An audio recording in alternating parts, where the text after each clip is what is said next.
El cáncer afecta el organismo de las personas de muy diversas maneras, deteriorando su salud y funcionamiento de manera considerable. Pero también los tratamientos usados contra este mal ocasionan síntomas y malestares que es importante tomar en cuenta. Es por eso que el paciente con cáncer requiere de cuidados especiales para ayudar a su recuperación y mantener una buena calidad de vida. El día de hoy, en Cuidando mi Salud, cuidado del paciente con problema oncológico. ¡Comenzamos!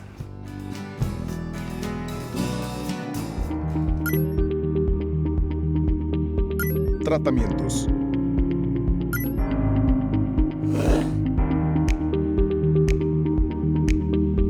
Testimonios.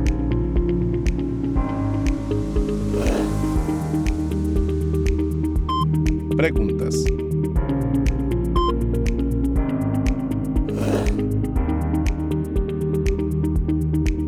Información.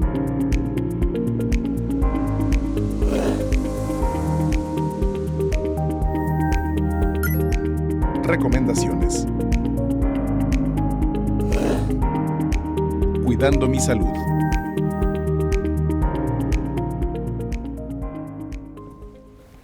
¿Qué tal? ¿Cómo están? Bienvenidos, bienvenidas a un programa más de Cuidando mi Salud en este miércoles 2 de febrero del año 2022. Estamos iniciando una nueva temporada aquí en su programa de Cuidando mi Salud, cumpliendo 10 años, estamos de manteles largos. Una felicitación a todo el equipo de producción que hace posible este programa.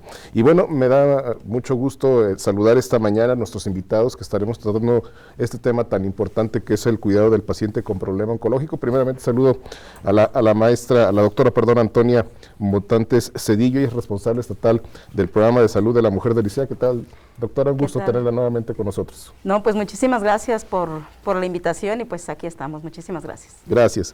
También saludo con mucho gusto a la doctora Sandra Elizabeth Jiménez Cetina. Ella es jefa del Departamento de Cuidados Paliativos del Centenario Hospital Miguel Hidalgo. ¿Qué tal, doctora? ¿Cómo está? Muchísimas gracias, es un honor estar con ustedes y poder festejar estos 10 años. Perfecto, muchas gracias. Y también otro invitado que ya ha estado con nosotros en algunas ocasiones, el maestro Ramiro Altamira Camacho. Él es profesor investigador del Departamento de Enfermería. ¿Qué tal, doctor? ¿Cómo estás? ¿Qué tal? Buen día. Pues nuevamente con el gusto de participar aquí en esta casa. Claro que sí. Bueno, como usted vio al inicio de este programa, estamos cambiando totalmente, dándole un giro nuevo, nuevas secciones y bueno, obviamente, como siempre, tratando este tema tan importante que es la salud. Y bueno, primeramente, pues que nos platiquen un poco, como siempre lo hacemos en este programa, sobre su especialidad, dónde están trabajando actualmente, para que nuestro público los conozca un poquito más. Doctora. Bueno, tengo la fortuna de ser egresada de esta casa, ¿no?, de la Autónoma. Aquí estudiamos medicina, también tenemos una maestría en administración de hospitales y servicios de salud, y tenemos la fortuna de estar trabajando ahorita en la Secretaría de Salud, en el ICEA, en el programa Cáncer de la Mujer, como responsable estatal del programa Cáncer de la Mujer, y pues estamos al pendiente de todo lo que es detección oportuna de cáncer, ¿no?, de cáncer de mama y de cáncer de cuello uterino. Perfecto. Doctora. Bueno, yo soy también afortunadamente egresada de aquí de la Autónoma. Tengo también por esta casa de estudios una maestría en ciencias en el área de investigación en sistemas de salud. Ya desde hace 10 años me dedico al área de cuidados paliativos con especialidad de cuidados paliativos por la Universidad de Guadalajara. Actualmente estoy tomando un fellowship en la India vía internet y bueno, pues con todo el entusiasmo siguiendo para atender a los pacientes que requieren estos cuidados. Perfecto, gracias, maestro. Claro que sí, pues también tengo el honor de haber sido egresado de aquí, o de ser egresado de aquí de la Universidad Autónoma, la carrera de licenciatura en enfermería. Tuve la oportunidad de estudiar en la Universidad de Guanajuato una maestría en ciencias, donde pues ahí el perfil de la investigación que estuve desarrollando con mi tesis iba encaminada a los procesos espirituales y psíquicos, ¿no?, del malestar psíquico en las personas. Y eso de cierta manera me encaminó a las personas que tienen un dolor total o que van sufriendo de manera crónica alguna enfermedad. Perfecto, gracias, maestro. Pues bueno, vamos ahora a presentarles la cápsula que tenemos para usted, que es sobre cuidados del paciente oncológico.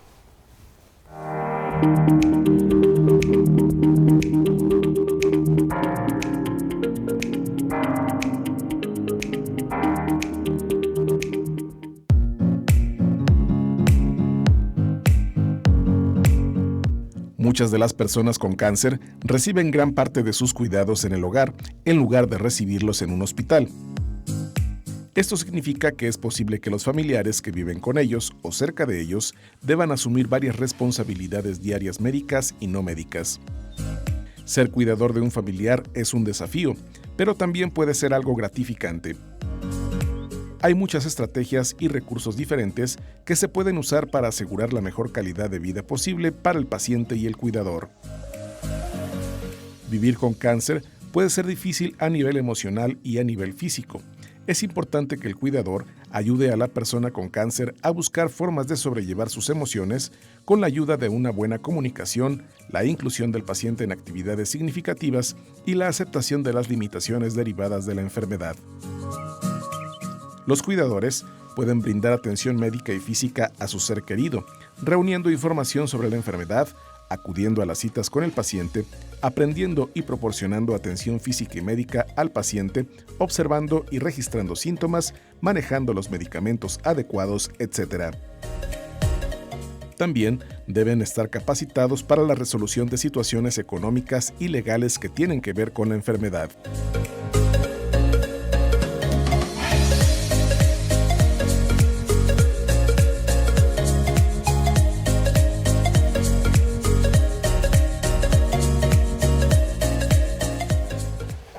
Muy bien, pues vamos a comenzar con las preguntas a nuestros invitados que tenemos esta mañana. Y bueno, me gustaría preguntarle primeramente al maestro Ramiro Altamira Camacho, pues cuáles son los principales efectos físicos y psicológicos que provoca el cáncer en las personas. Claro, frecuentemente las personas que van a ser diagnosticadas con este padecimiento llevan una vida normal, ¿sí? Frecuentemente las personas ya tienen la enfermedad, pero no manifiestan nada. De repente se van a dar cuenta que tienen una bolita, o que cambió de color cierta zona de su cuerpo, o que cambió la textura, y eso de cierta manera, por la difusión que se le ha hecho actualmente al cáncer, llama la atención y empieza a prenderse ese foco rojo en las personas, les empieza a inquietar, y es lo que de cierta manera los casi que obliga a ir a recibir una valoración clínica. Tristemente, hay muchas personas que están desinformadas, no conocen estos cambios que pueden ocurrir en su cuerpo y pasan por alto porque creen que se les va a pasar o creen que va a desaparecer. En el mejor de los casos, hay personas que acuden periódicamente a valoraciones y es cuando se detecta oportunamente alguna de estas situaciones clínicas. Cuando se identifica esta situación clínica, ya sea casi que por una serendipia, porque el paciente o la persona iba periódicamente o porque se observaba una anomalía, ¿sí? Los médicos, a través de la clínica, a través de la paraclínica, saben que esa condición escapa a unas condiciones naturales de otras enfermedades, ¿no? Es decir, no es un grano por un piquete, por una reacción alérgica, ¿no? Es algo diferente. Entonces necesitan apoyarse de estudios paraclínicos para poder dar un diagnóstico. Cuando estas condiciones fisiológicas en la persona son muy evidentes, las personas comúnmente tienen unos síntomas que los acosan demasiado, ¿no? Malestares muy fuertes desde cansancio, desde irritación en la zona, calor, aumento de temperatura, ¿sí? Hablando un poco de lo fisiológico. Y eso es lo que los lleva, los hace tomar la decisión. La insistencia de esas características, de esos síntomas, es la que los lleva a recibir la evaluación clínica. Cuando se hacen estos estudios y se identifica a través de ciertos procesos de cribado, de tamizaje, que es en verdad un proceso fisiopatológico tipo neoplásico o oncológico, viene el trabajo del clínico, en este caso del médico, de darle la noticia. Claro. Y es ahí cuando la persona comienza de una manera como latente a intuir que algo no está bien. Y ese no estar bien les comienza a generar una especie de angustia o temor, ¿sí? Y es ahí donde el personal de salud, el profesionista, tendría que estar capacitado para darle esa noticia, porque entonces cuando le dicen es un tipo de cáncer, lo primero que viene a la mente de la persona es muerte. ¿Sí? Entonces, decir cáncer no necesariamente es sinónimo de morir. ¿Sí? Decir cáncer tiene sus implicaciones, ¿no? Es un proceso. De hecho, a mí no me gusta llamarle personas con cáncer o personas con problemas oncológicos. Es una persona que está viviendo un proceso oncológico y que de ese proceso pues, va a tener diferentes etapas, ¿no? Dependiendo del momento en el que se identificó. Claro. Los principales afecciones psíquicas pues, van desde la angustia, ¿sí? Incluso son afecciones espirituales, ¿no? Porque vienen implicaciones morales, ¿sí? Como una especie de regresiones o retrospecciones hacia lo que hicieron, hacia lo que quieren hacer, hacia lo que ya no tienen, hacia lo que pudieron haber hecho, ¿sí? Y eso hace que pase por alto incluso hasta la sintomatología. Muy bien. Doctora Sandra, en ese sentido, ¿estos efectos modifican completamente las el personas? entorno, dependiendo de quién es el afectado? Si es el papá, el jefe de familia, pues imagínese el que aporta económicamente en casa, pues los problemas son bastante serios. Si es un hijo, si es la mamá. Entonces el impacto también depende del rol que juega la persona, ¿sí? Al interior del núcleo familiar. Además, como ya lo mencionó el maestro Ramiro, pues impacta en lo que yo voy a hacer. Probablemente tengo que dejar de trabajar, probablemente no voy a tener oportunidad de hacer lo que yo tenía planeado, un viaje, tener un hijo, pagar una casa, dejar en mejores condiciones a mi familia. Entonces, emocionalmente es una noticia de gran impacto que no solo va a dar directamente al paciente, sino a todo su contexto, a todo su entorno. Claro. Doctora Antonia, otro aspecto importante es sobre los tratamientos, las quimioterapias, la radioterapia o cirugías. ¿Esto afecta en gran medida al organismo? ¿Qué es lo que produce en el organismo todo esto? Bueno, definitivamente dependerá mucho de la etapa clínica en la que detecten al paciente el tratamiento y dependiendo del tratamiento, pues entonces los efectos físicos que se van a desarrollar en el organismo.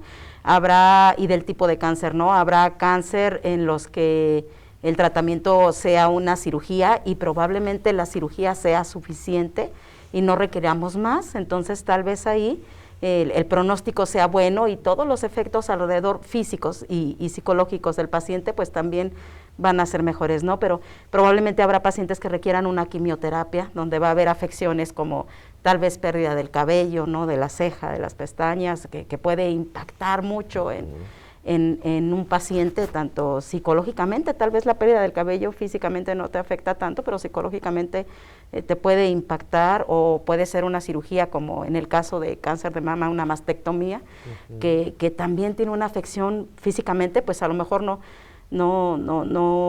los que estamos fuera no podemos no darle tanta importancia, pero el paciente que lo está viviendo, para él es una pérdida, para ella es una pérdida total.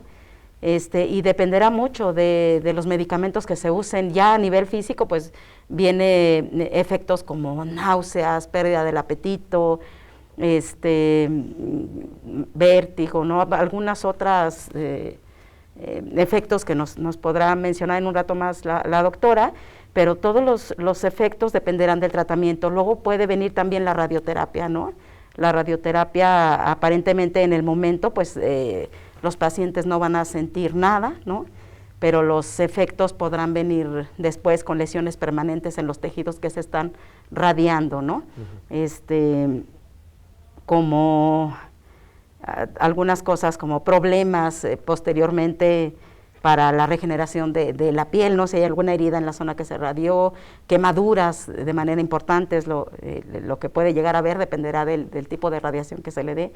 Y bueno, pues sí, es básicamente dependiendo de esto, del tipo de tratamiento. Claro que sí, doctora. Nosotros tenemos que hacer una pequeña pausa, pero lo invitamos a que si tiene alguna pregunta para nuestros invitados de esta mañana, pues puede comunicarse aquí a Televisión Universitaria, teléfono 449-910-9260.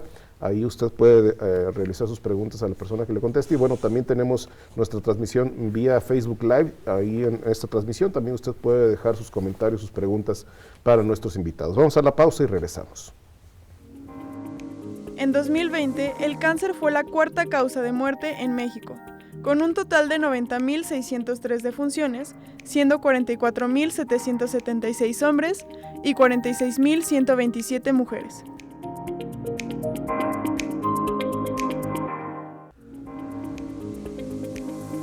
En 2021, el cáncer fue la tercera causa de muerte en Aguascalientes, con 917 casos, 486 hombres y 431 mujeres.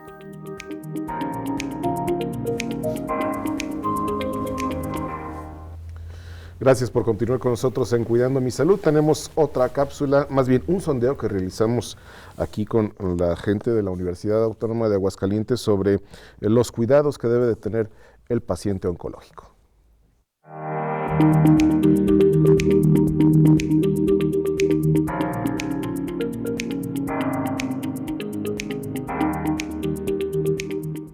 ¿Qué tipo de cuidados y atenciones requiere una persona con cáncer?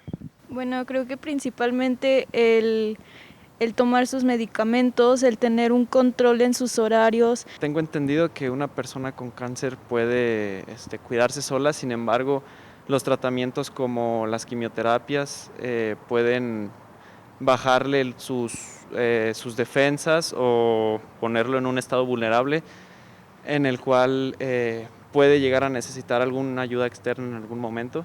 Entonces, pues siempre tiene que estar supervisado. Creo que requiere cuidados también mentales, ya que la condición que está pasando requiere un gran esfuerzo tanto familiar como personal. El saber que cada quimioterapia es peligrosa, tiene pues efectos secundarios como la caída del cabello, vómito, fiebre, dolor muscular, articular.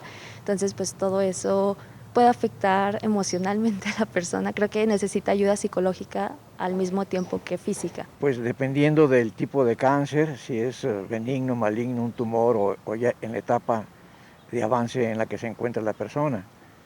Entonces, pues cada situación corresponde a cuidados particulares. Entonces, sería cuestión de especificar en qué condiciones está esa persona. Pero obviamente tendrá necesidad de tener una atención médica oportuna, en un tratamiento oportuno para tratar de hacer que su calidad de vida sea lo mejor posible. ¿Cuál es la importancia de estos cuidados para las personas con cáncer? Bueno, creo que principalmente su salud está muy delicada, entonces creo que deberían de tener más en cuenta de lo que consumen, de cuáles son sus horarios, sus rutinas de su vida, entonces para tener un control más equilibrado. Pues es alta, ya que a pesar de que sí se puede cuidar sola una persona con cáncer y puede ser totalmente autónoma, es importante que siempre tenga amigos, conocidos y familiares que le puedan apoyar en momentos difíciles.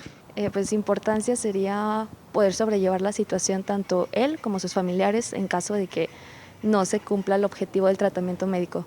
Pues son fundamentales, sobre todo si es un cáncer terminal, pues que la persona tenga una calidad de vida lo menos triste posible.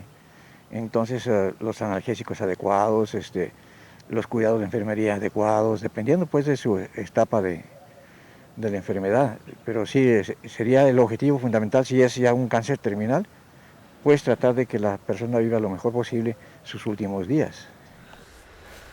Muy bien, pues ahí la respuesta de los universitarios a esta problemática o más bien del cuidado que se le tiene que brindar a estas personas que tienen problemas oncológicos. Y bueno, doctora Antonia, continuando con usted, si nos puede platicar un poco sobre pues un paciente que tiene este cáncer, necesita ayuda, se puede valer por sí mismo, ¿es autosuficiente o qué es lo que sucede con ellos?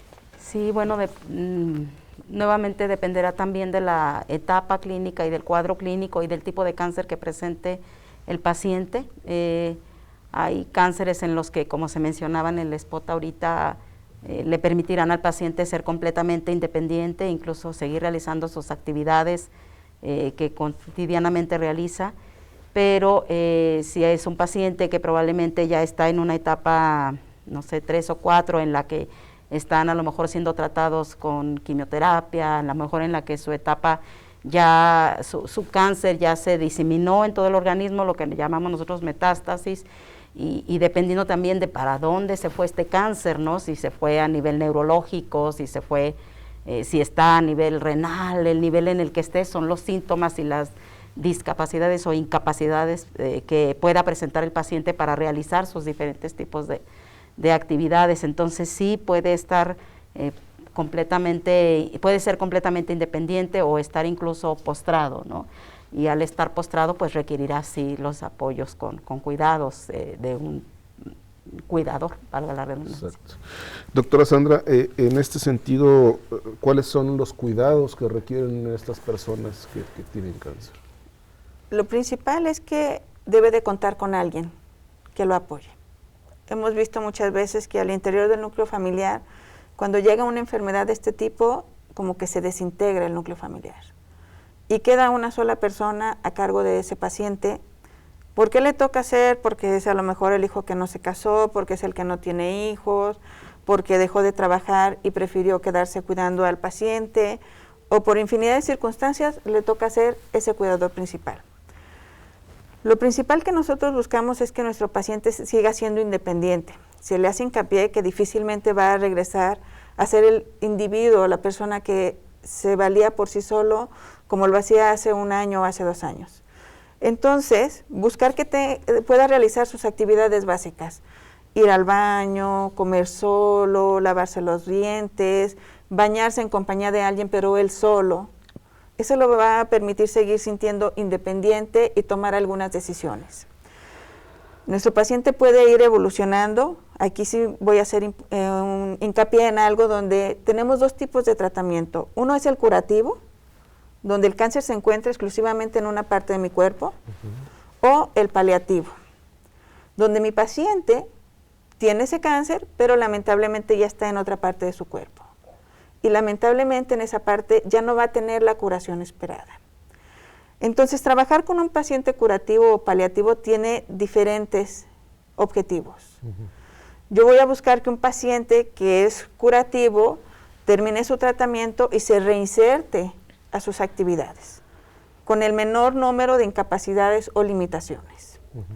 Y un paciente paliativo voy a buscar preservar estas situaciones, haciendo hincapié que en determinado momento nuestro paciente va a llegar, como lo mencionaban en la cápsula, a esa etapa terminal, donde sí va a requerir un mayor cuidado, donde probablemente esté postrado en cama, requiere asistencia a las 24 horas del día, difícilmente va a poder levantarse por un vaso con agua o hacer sus necesidades. Claro, gracias, doctora. Maestro Ramiro, ¿cuáles son los cuidados físicos que requieren estos pacientes? Claro, siempre el cuidado a la persona que está viviendo este proceso va a ir encaminado, como lo mencionó ahorita las doctoras, en función a la etapa en la que se encuentra el cáncer, ¿no? O a esta evolución que ha tenido o al momento en el que se identifica. Y siempre de la mano de un cuidador o de un familiar, de un cuidador informal. En algunos casos estos cuidadores informales no se tienen, bueno, existen ciertos programas, o al menos sé de un programa que promueve o proporciona este apoyo del cuidador, en este caso un cuidador formal. ¿Qué tipos de cuidados? Pues van a depender, ¿no? A veces el cuidado va a ser dependiendo del tratamiento clínico que está recibiendo la persona enferma, ¿sí? Y este tratamiento clínico pues puede ser que genere los efectos que mencionaba hace ratito la doctora Antonia, ¿sí? Cuidados en la alimentación, ¿sí? Sobre todo cuidar que la persona pueda ingerir ciertos alimentos, ¿sí? Y sobre todo manteniendo la autonomía de la persona, ¿no? Cuidar que en algunos casos el tratamiento fue quirúrgico, bueno, pues entonces son cuidados específicos para esa herida, ¿sí? En algunos casos es quirúrgico y además radioterapia, y entonces los cuidados o el cuidado que deba tener esa persona sobre esa herida tienden a ser cuidados muy prolongados, porque las recuperaciones de esas heridas pues son muy prolongadas y tienden incluso hasta infectarse y entonces traer otras complicaciones. Cuidados en el caso de cambios en la temperatura, ¿sí? Alguien que esté frecuentemente ahí, esté valorando, midiendo la temperatura, dándole este control térmico con medios físicos, ¿no? Abriéndole las ventanas, ventilándole, bañándole, ¿sí? Va a depender muchas veces los síntomas, ¿sí? En casos tempranos son causados por efectos secundarios de los medicamentos, En casos muy avanzados, pues ya es por una metástasis o es incluso porque el paciente en sí mismo deja de valerse, ¿no?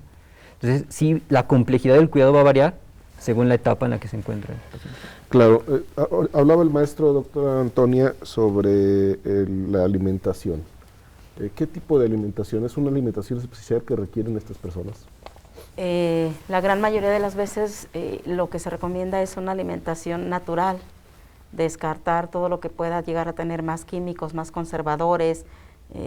Voy a mencionar, como luego lo decimos no tan coloquialmente, pues la comida chatarra, ¿no? Claro. Lo que ayuda definitivamente es todo lo que contenga o venga de una situación natural. Van a ser frutas, verduras, proteínas, ¿no? En carnes y todo eso, pero también depende mucho otra vez del tipo de cáncer, ¿no? Porque habrá situaciones en las que la doctora podrá comentarnos mejor. Se estará recomendando un tipo de alimentación especial. Tal vez tendrán que descartar por completo la comida con grasa o la comida con lípidos, perdón, o tendrán que descartar por completo todo lo que pueda ser irritante, y habrá algún otro tipo de cáncer que no necesariamente se le podrán permitir. No sé, Sandra, si nos puedes... Sí, en este aspecto es muy importante valorar la etapa en la que se encuentra nuestro paciente. Si es un paciente que está con su tratamiento curativo, pues se le recomienda obviamente comer lo más sano posible. Algunos de ellos, leyendo con el maestro Wikipedia, que tienen que limitar los carbohidratos y tienen regímenes alimenticios muy restrictivos. Entonces nosotros lo que proponemos es que lo principal es que nuestro paciente no pierda la tolerancia a la vía oral. Entonces, si en determinado momento, por secuelas de alguno de los tratamientos, tiene mucha náusea, tiene vómito, y nosotros tenemos una dieta limitante de ciertos nutrientes, pues la desnutrición de nuestro paciente va a ser mayor y se vuelve en un círculo vicioso donde nuestro paciente empieza a tener bajas defensas, desnutrición, imposible seguir aplicando medicamento, y entonces esto va avanzando. Entonces, hacemos mucho hincapié en que como tal no hay una restricción en alimentos. Sí, obviamente, debe de ser lo más sano, lo más natural. Debemos de apoyarnos de un nutriólogo que le dé una dieta en base a la situación clínica del paciente, a la condición económica del paciente y a su nivel socioeconómico. Porque yo le puedo dar, usted puede comer leguminosas o puede comer nueces, almendras, y claro que no tiene acceso a comer nueces, almendras, o tiene que comer salmón. Dice, no, pues ¿de dónde comemos salmón, verdad? Aunque esté rico en proteína, pues en casa no lo podemos cuidar. Si es un paciente que está en una fase más avanzada, lo primero que va a pasar es que nuestro paciente va a evolucionar a ir dejando de comer sólidos. Posteriormente van a ser papillas, posteriormente van a ser puros líquidos, hasta que nuestro paciente deja de tolerar la vía oral completamente. Y yo les hago mucho hincapié a las familias, de verdad que la relación no se convierta en qué quieres de comer, qué se te antoja de comer, qué te voy a traer de comer, porque aunque el paciente quiera comer, lamentablemente el avance de su enfermedad no le permite comer. Entonces, para el paciente es muy desgastante, porque a veces les molesta hasta el olor de la comida cuando le están cocinando. De ver el plato es así como de, no, ya no me lo traigas. Y empieza a haber roces o conflictos porque piensan que es por mala onda el paciente que no se quiere comer el esfuerzo con lo que prepararon esos alimentos.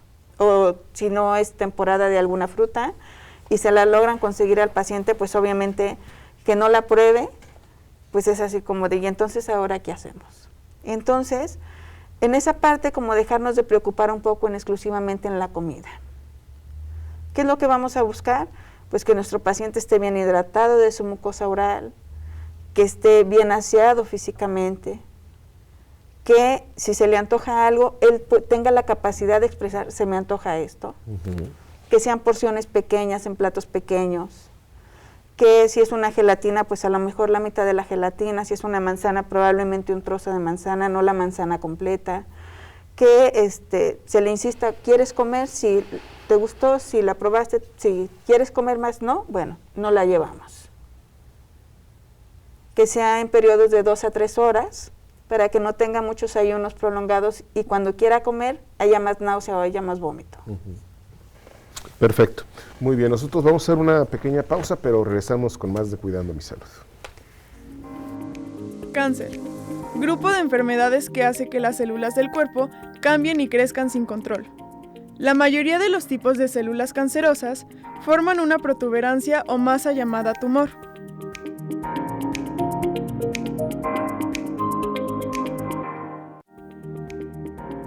Metástasis.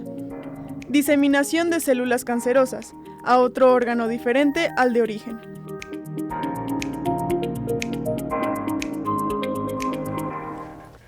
Estamos de regreso en Cuidando mi Salud y ahora les tenemos preparado un testimonio con una persona que superó el cáncer.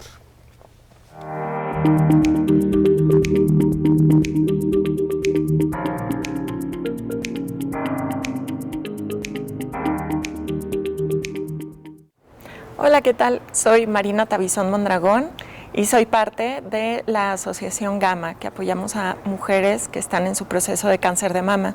Yo misma pasé por este proceso hace un par de años y quiero compartirles que, bueno, pues requerimos diferentes cuidados quienes estamos en el tema del cáncer. Hablando del cáncer de mama, pues lo primero y principal que yo recomendaría es a los familiares, a los esposos, a los hijos, que no dejen de estar a un lado de sus mujeres, que las acompañen en todo este camino, que haya empatía, que haya comprensión. Uno lo que requiere en esos momentos es mucho cariño, es mucho amor, palabras de consuelo.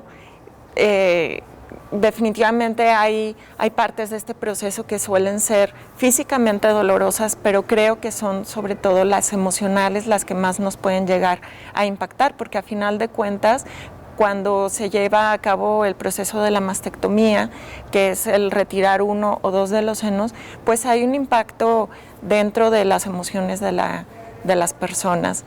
Entonces, el hacerte sentir siempre hermosa, el sentir que todo va a estar bien y el tener paciencia, mucha paciencia con respecto a si tu paciente de repente no tiene hambre, se siente cansada, no tiene muchas ganas de ir a hacerse su quimioterapia, bueno, pues reitero, hay que ser paciente, darle sus alimentos también como la persona quiere en el momento en que tenga hambre, buscar métodos caseros, como cosas tan sencillas como ponerte un hielo en tu boca para que no se te reseque, el alentarlas a que continúen con sus tratamientos de quimioterapia. Eso creo que serían los puntos más relevantes a la hora de que estás apoyando a tu paciente. Te reitero, hay momentos en que te sientes bien, en que te sientes con algo de ánimo, con algo de energía, y ahí es un muy buen momento para que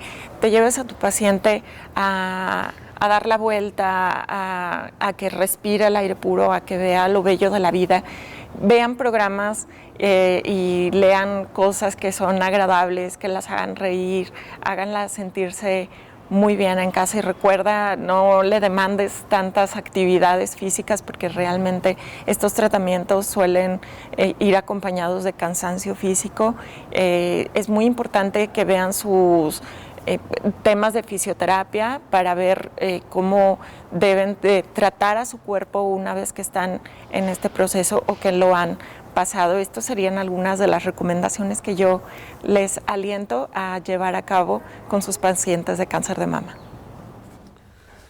Muchas gracias a Marina por este testimonio y bueno, continuando con las preguntas a nuestros invitados de esta mañana, maestro Ramiro, sobre los cuidados médicos que deben de tener los pacientes desde casa. Claro, cuando hablamos de cuidados médicos, lo que viene a nuestra cabeza es como lo que prescribe el médico, ¿no? Pero en realidad cuando el paciente está en su casa, los cuidados vienen a ser más de la familia, el cuidado más familiar, si vienen de un saber más incluso muy cercano del mismo núcleo. Hace ratito se comentaba sobre la importancia de sentirse acompañado y de que esté ahí el familiar o el cuidador principal. Ahorita con el testimonio lo reiteran, ¿sí? Entonces estos cuidados son básicamente cuidar que esté tomando su medicamento, que esté tolerando la alimentación, ¿sí? Cuidar o estar pendientes o al pendientes de que las personas que están viviendo la enfermedad, ¿sí? Manifiesten lo que están sintiendo, ¿sí? Para entonces así poderles brindar oportunamente la ayuda, es decir, hacerles sentir la confianza para que el paciente se exprese, ¿no? Me está doliendo, o me siento náuseas, o porque solamente diga no quiero comer. Bueno, sería interesante que también tuviera la confianza hacia su cuidador para decirle por qué no quiere comer, ¿sí? Entonces, aquí es muy importante la comunicación entre el cuidador informal, ¿sí? y el paciente, para que estos cuidados o estas prescripciones, ¿sí? comúnmente dadas para seguir en el domicilio, pues sean llevadas a cabo, ¿no? Entonces, cuidados como tal, está esta situación. Primero, generar este ambiente de confianza, sentir que el paciente está siendo apoyado y que al mismo tiempo tiene la autonomía para tomar sus propias decisiones y expresar lo que siente. Que los medicamentos sean tomados de manera tolerante por el paciente, la alimentación, que el paciente nos refiera si algo le duele, ¿sí? Y entonces poder generar ahí una intervención. Cuando estos procesos de síntomas escapan a la solución que pudiera dar el cuidador, pues también el cuidador debe saber que puede acudir, ¿sí? a los servicios médicos de las instituciones, ¿no? Y entonces ahí también, por nuestra parte, el personal de salud tiene que transmitir esa confianza a los cuidadores para que ellos acudan cuando el tratamiento médico no les esté siendo suficientes a los pacientes. ¿Sí? Claro.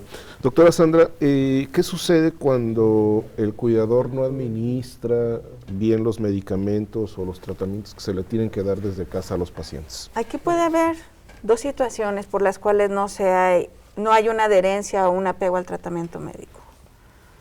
Una de ellas es que el paciente dice, si a mí no me duele, yo no me lo voy a tomar. Cuando realmente para poder controlar el dolor necesitamos un tratamiento continuo, con horario establecido, para que tenga un efecto deseado. La otra cuestión puede ser que nuestro cuidador esté cansado, esté fatigado, porque obviamente es el que no duerme. El paciente puede tener una mala noche, no dormir, pero él duerme en el día, y el familiar o el cuidador tiene que hacer todo el resto de las actividades. Si lamentablemente tuvo algún accidente y lo tuvo que cambiar de la ropa de cama, pues es la ropa del paciente, la ropa de cama, lavar los trastes, limpiar la casa, ver qué días tiene citas para ir al laboratorio, para ir a quimioterapia, para ir al médico. Entonces, ese cuidador puede estar agotado. Pero lo principal es que si no tenemos un cuidador para nuestro paciente oncológico, independientemente del tipo de tratamiento que esté llevando, ya sea curativo o paliativo, el pronóstico de nuestro paciente es muy limitado. Para que tenga éxito un tratamiento oncológico y de cuidados paliativos se requiere tener a un cuidador comprometido, que si está cansado pueda pedir ayuda, que si existen más personas dentro de su comunidad o de su área, expresar, ¿saben qué? Requiero apoyo. Hacer un rol de cuidado donde puede entrar la persona que quiera entrar a cuidarlo, porque esto es de corazón. El cuidar a un paciente oncológico nace. Si no lo quieres hacer, difícilmente vas a poder llevarlo. Vas a terminar agotado. Doctora Sandra, más ahorita que está tocando ese tema, las personas que cuidan, los cuidadores, ¿tienen que ser personal médico o pueden ser familiares? La mayor parte de las veces son los familiares. No tenemos la capacidad instalada de personal médico, de enfermería, para que se haga cargo de un paciente en su domicilio. Y la mayor parte de las veces es la persona que o le tocó por azares del destino ser el cuidador, o la que dijo, yo me comprometo. ¿Dónde vemos que un cuidador está comprometido con esto? Desde el aspecto físico de nuestro paciente, si se ve aseado, si no huele mal, si sus dientes están cepillados, si está peinado, si es hombre, si está rasurado, si es mujer, algunos de ellos les arreglan las uñas, ¿no? O cuando nosotros preguntamos, oiga, ¿y cómo ha estado el paciente? ¿Ha tomado sus medicamentos? Y no voltea a ver al paciente para preguntarle, ¿te tomaste las pastillas? Es que yo se las dejo ahí, él se los toma. O, pues no sé, él lleva sus tratamientos, él sabe qué citas tiene. Entonces tenemos que abordar de manera independiente, ya con psicología, a nuestro cuidador, pues para hacerle ver la responsabilidad que tienen estos pacientes al tener un cuidador. Muy bien. Nosotros vamos a nuestro último corte, pero regresamos con más de Cuidando mi Salud.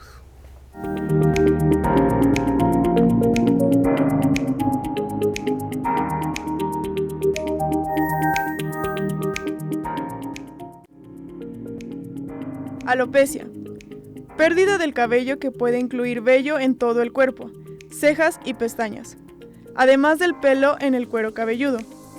Esto ocurre a menudo cuando se administra quimioterapia o radioterapia. En la mayoría de los casos, el cabello vuelve a crecer después de terminado el tratamiento.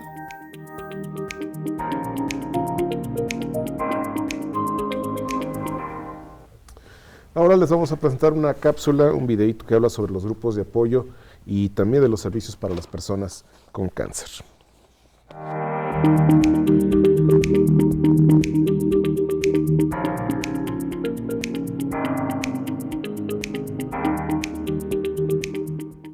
¿Qué tal? Soy Gabriela Castro, vengo representando a la Asociación Gama.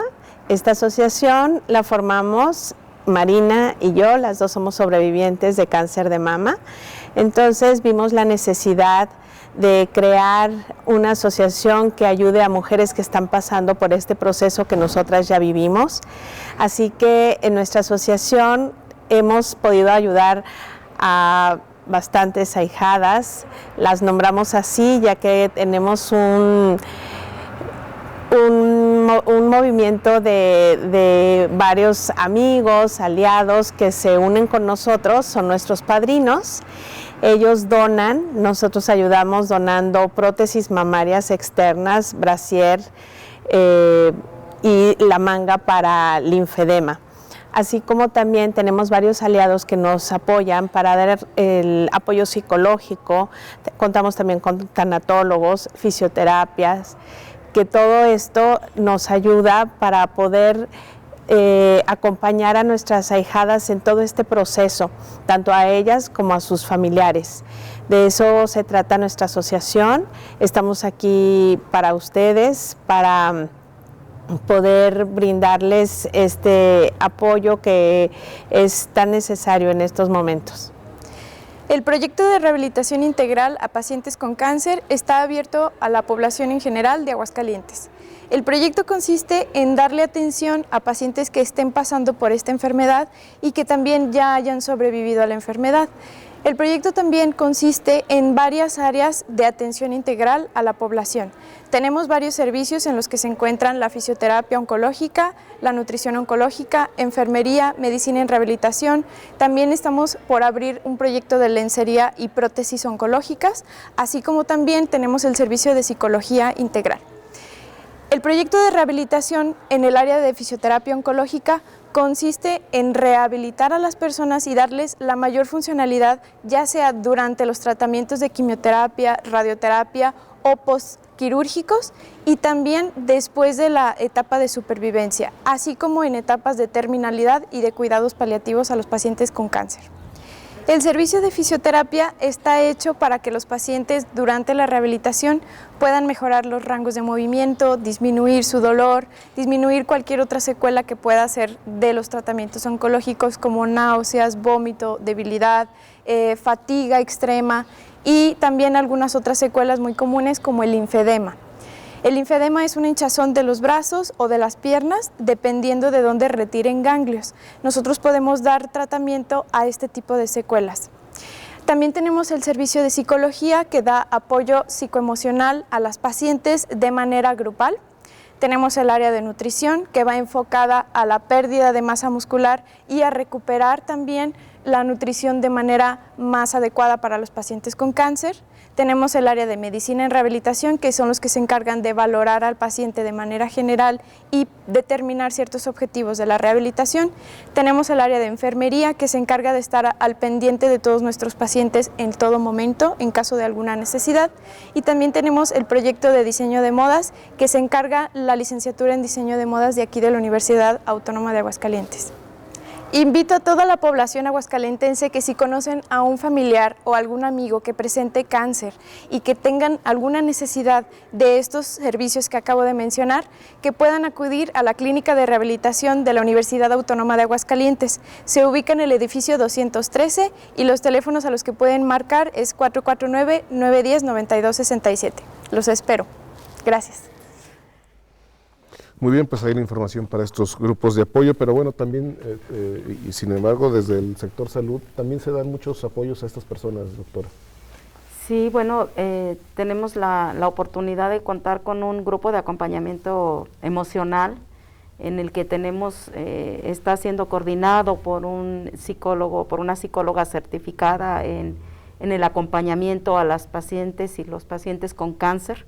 Este grupo básicamente apoya también, hablábamos de los cuidadores ahorita, de los familiares, como bien decía el maestro, es un proceso, ¿no? Un proceso oncológico por el que pasan, y quienes gustan participar se acercan y hay diferentes actividades que les permite, como el nombre del grupo lo dice, acompañarlos en cada uno de los pasos a seguir desde que el paciente es diagnosticado con cáncer, tanto a los familiares, cuidadores, como al paciente en sí como tal. También en la Secretaría de Salud tenemos algo que se llama Médico en tu Casa, ¿no? Es un programa en el que hay unidades móviles, como consultorios móviles, unidades móviles más que consultorios, en los que hay un médico, una enfermera, un psicólogo, que van con el paciente, en este caso que requiera la atención a su domicilio y podrán ahí darle algo de la orientación precisamente en los cuidados paliativos o incluso la consulta médica, la atención psicológica, y eso lo pueden solicitar directamente en ICEA para los pacientes que ya se encuentran en una fase pues terminal, ¿no? En una etapa tardía. Claro. Doctora Sandra, y bueno, desde cuidados paliativos ahí en el Hospital Miguel Hidalgo, ¿cuál es lo que se ofrece? Aquí lo principalmente es que hemos roto un paradigma de que los cuidados paliativos solo van enfocados a los pacientes en fase terminal. Tenemos un gran grupo de oncólogos médicos y oncólogos quirúrgicos que han confiado en esta parte de los cuidados paliativos y se han dado cuenta los beneficios que es tener esta área. Si yo tengo un paciente que tiene la menor intensidad de síntomas, ya sea náuseas, vómito, dolor, ansiedad, estrés, depresión, va a ser un paciente que más fácilmente escuche lo que el médico le está diciendo y pueda tomar una mejor decisión. Si yo tengo un paciente que tiene exacerbado cualquiera de estos síntomas, difícilmente va a escuchar lo que tiene. Entonces, la referencia oportuna a este servicio ha beneficiado mucho en la calidad de vida de nuestro paciente. Un paciente, yo les comento, si alguna vez han sentido un resfriado o ahora han tenido COVIDcito, ¿no? Esta parte, ¿no? Que es dolor generalizado, cefalea intensa. Con un solo día que lo hemos padecido, nos sentimos morir. Ahora imagínense tener esos síntomas todos los días, pues dificulta mucho su cuidado. Entonces, lo que hemos logrado hacer es un buen equipo de trabajo, donde tenemos este apoyo psicológico, este apoyo tanatológico, donde empezamos a detectar de manera oportuna las necesidades de nuestro paciente y de nuestro cuidador, y los referimos de manera oportuna. Entonces la comunicación es directa con médico oncólogo, con médico oncólogo quirúrgico, con nuestro psicólogo con tanatología, y se hace un trabajo multidisciplinario, transdisciplinario e interdisciplinario, donde buscamos el beneficio de nuestro paciente. Claro, gracias, doctora. Y bueno, maestro Ramiro, pues también interesante todo este trabajo que realizan los grupos de apoyos para estas personas. Claro, aquí es importante finalmente mencionar que el cáncer como tal es un proceso sí biológico, pero que tiene que ser visto desde múltiples aristas, lo que lo vuelve caleidoscópico, ¿no? Y entonces el que el cáncer sea tan complejo hace que el proceso de vivir, ¿sí?, esta situación oncológica involucre de manera muy estrecha a otros profesionistas, pero sobre todo a la sociedad. Es muy importante la labor que hace la sociedad, ¿sí?, y que considero yo que es en los espacios académicos donde esto se debe de estimular, a través de la investigación, a través de la creación de grupos, ¿sí?, que permitan el acercamiento de la misma comunidad, de la sociedad a estas personas, o que las personas se acerquen a estos organismos que ya existen. Me refiero a las asociaciones civiles, ¿no? Por ejemplo, ahorita estábamos viendo en el sondeo o en la cápsula cómo existen estos grupos que brindan entre materiales, también brindan la orientación, son grupos de apoyo, que incluso que se llegan a considerar grupos de autoayuda. Las experiencias de otros pacientes, de otros cuidadores, potencializan la experiencia que está viviendo el paciente o el cuidador. Entonces es muy importante que como institución clínica de salud o como institución académica identifiquemos estos grupos para poder vincular a los pacientes y a la sociedad con los pacientes, para poder invitar a la sociedad a participar en esos colectivos y para poder invitar a los pacientes y a los cuidadores a identificar esos grupos para que puedan asistir y tener esta retroalimentación de sus procesos que están viviendo. Muy bien, pues yo quiero agradecer mucho a la doctora Antonia Montante Cedillo, responsable estatal del programa de salud de la mujer del ICEA, que nos haya acompañado esta mañana en Cuidando mi Salud, también a la doctora Sandra Elizabeth Jiménez Cetina, jefe del Departamento de Cuidados Paliativos del Centenario Hospital Miguel Hidalgo, y también al maestro Ramiro Altamira Camacho, profesor e investigador de nuestra máxima casa de estudios. Muchas gracias por habernos acompañado en Cuidando mi Salud. Nosotros también agradecemos a usted que nos acompañó a lo largo de esta hora, invitándolo para que el próximo miércoles también nos acompañe en un programa más. Muchas gracias, hasta la próxima. Gracias.